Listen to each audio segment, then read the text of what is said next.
In 2001, the Jungfrau Aleph region was proclaimed the first UNESCO Alpine Natural Heritage Site. At its center is the imposing rock massif formed by the Eiger, Monch and Jungfrau, with the glacial landscape surrounding the Great Aleph Glacier. Hello and thank you for choosing to watch this video. Today we arrive in the town of Münster in the canton of Valais. All we have to do to get there is climb mountains of 4,000 meters and more, and then descend a 23 kilometers long glacier, all of it a UNESCO World Heritage Site, to finally reach the heart of the area taken as a reference point for this video series, the Rhone Valley.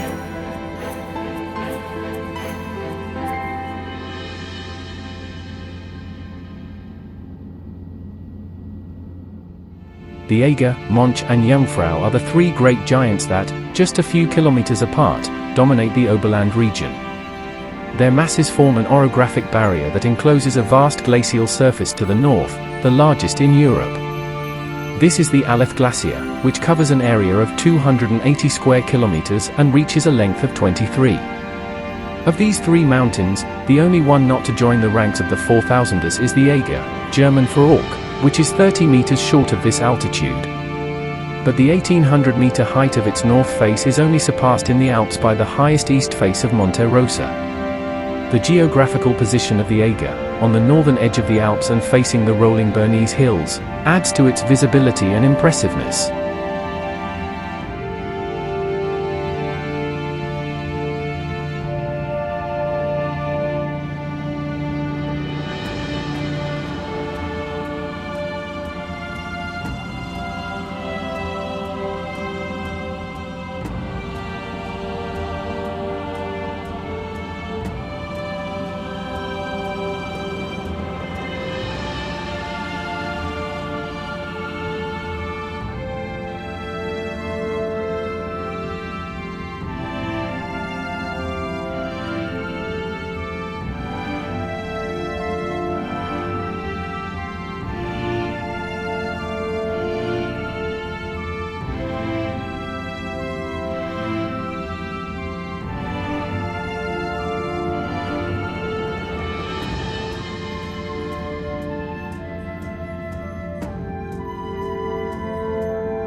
The Eiger is a Swiss mountain in the Bernese Alps, 3,967 meters above sea level, located in the Oberland mountain region, forming, together with the Mönch and Jungfrau, a mountain triad that is particularly well known in the world of mountaineering.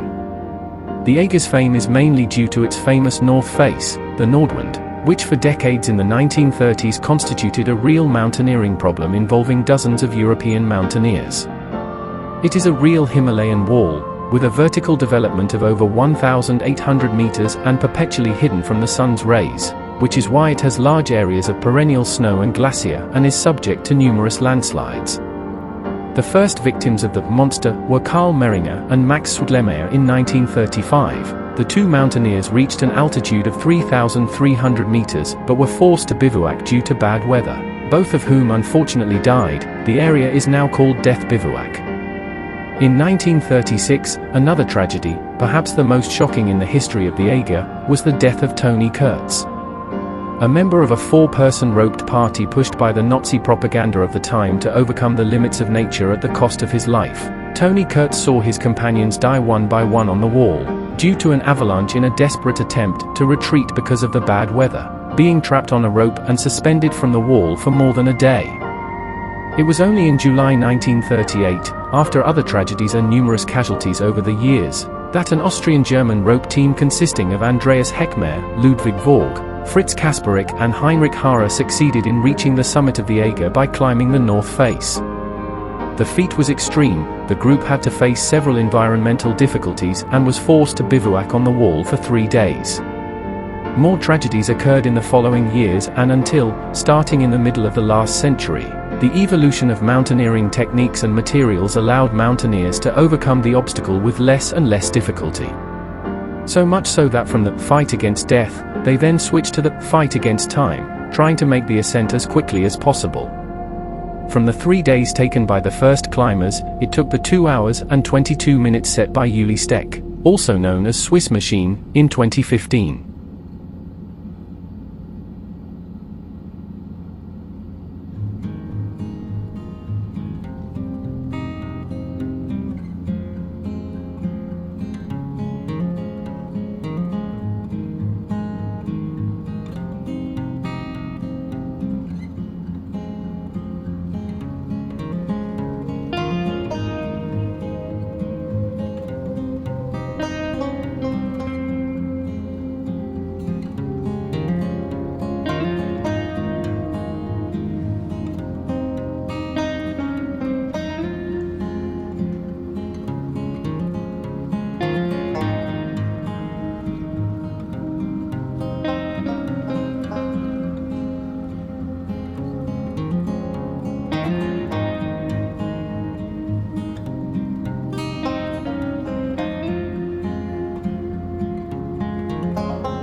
Perched on a rocky cliff 3,571 meters above sea level, the Sphinx Observatory is a working laboratory with a large telescope. The landmark is located on the summit of the Jungfraujoch and offers a breathtaking view of the Bernese Alps, and beyond from its observation platform, one of the highest in Switzerland.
My great friend Paco de Lente. Great, you always keep yourself in shape. And the work you're doing is excellent. Thanks, Al. High five. See you in the valley. Okay, Paco, have a good descent. The Jungfrau, the entire Bernese Oberland,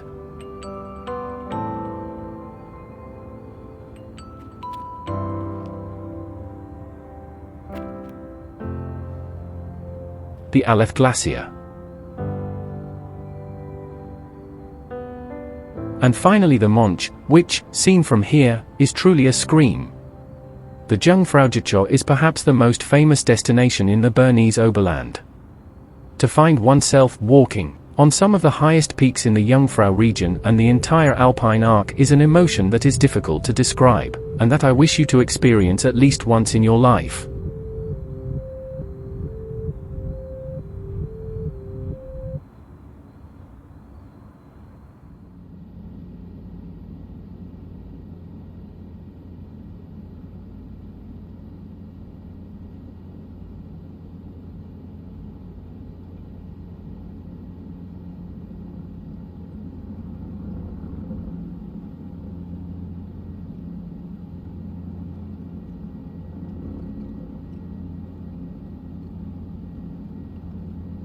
In addition to the glacier and the astronomical observatory, we also find a small marvel of European pioneering engineering, the highest railway in Europe, the Jungfraujoch Railway, 3,454 meters at its highest point. Starting from the towns of Lauterbrunnen and Greindl, the railway reaches the famous tourist resort of Wengen and then continues through the green countryside towards the giants of the Oberland. After passing the last station of Klein Scheidegg at 2,061 meters, the railway enters a long tunnel through the Eiger Rock, until it reaches the 3,454 meters of the Jungfraujoch, marking the highest railway in Europe.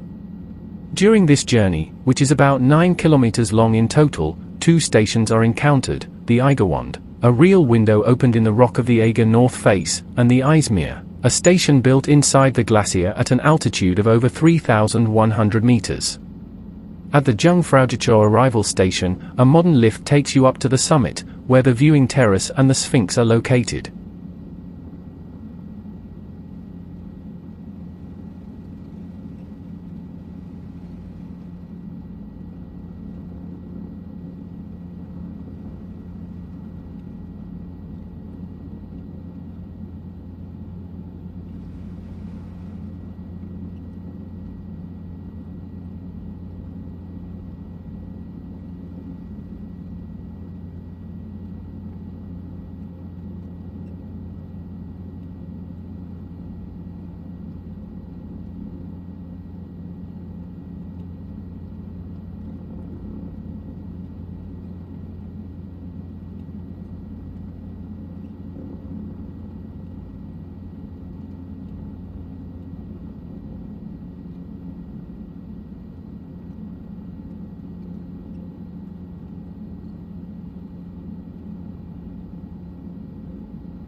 The Monch hut is located on a rock face, southeast of the slopes of the Monch, at an altitude of 3,657 meters above sea level, and is one of the highest mountain huts used throughout the year.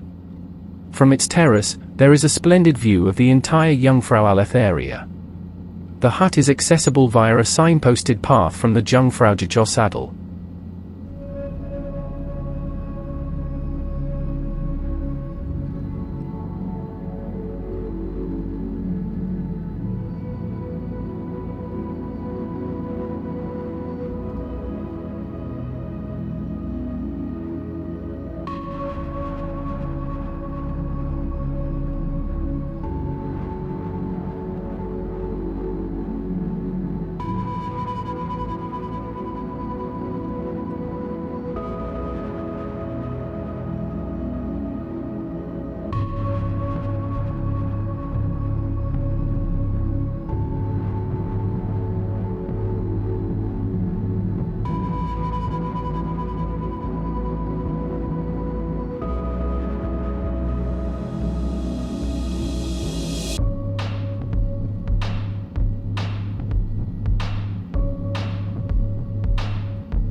The peaks of the Fiescherhorner and Grunhorn mountains may not be among the best-known peaks in the Oberland, but they offer a beautiful and grandiose panorama of the group.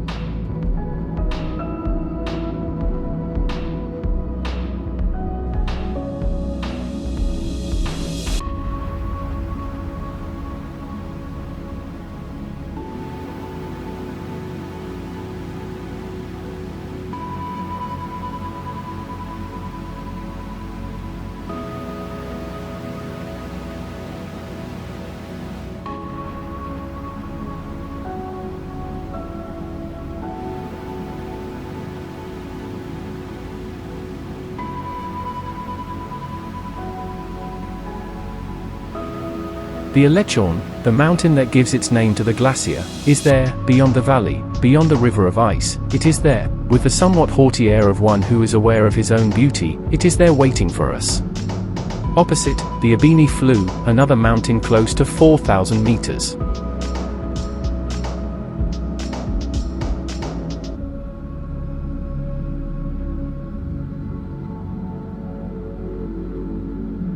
To the left is the Grosses Wannenhorn, a 3,906-meter mountain separating the Aleph Glacier in the west from the Fiescher Glacier in the east.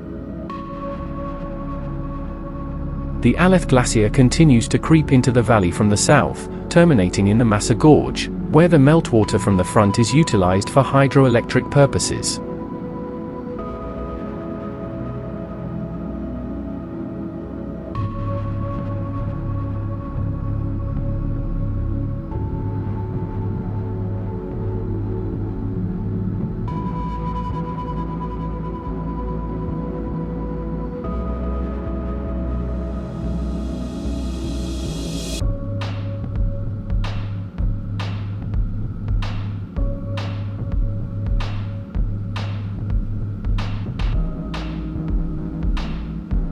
Although the Aleph can be considered a fairly fit glacier in comparison with other alpine sites, the last few decades have also seen a retreat of the front. Comparing with the mid-19th century, the glacier has retreated by almost 3 kilometers.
Beyond that gorge is the entrance to the Rhone Valley at Natus near Brig, a border town with Italy. The Simplon Pass is practically on the other side of the valley.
In the next episode, there will be the first off-track of this cycle of exploratory trips dedicated to the Rhone Valley. If you prefer, I could say that we will visit something of the other world, that is, we will go out of the area we have designated for this adventure. We will go to Italy to visit Isola Bella, the Borromeo family's island on Lake Maggiore opposite the town of Stresa.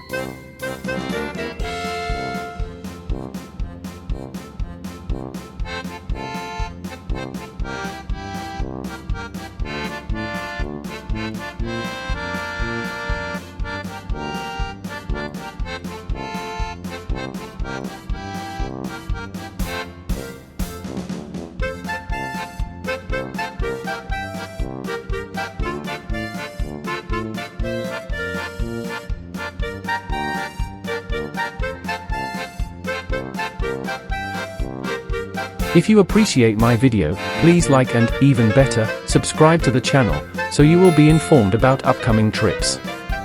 Thank you for watching this video.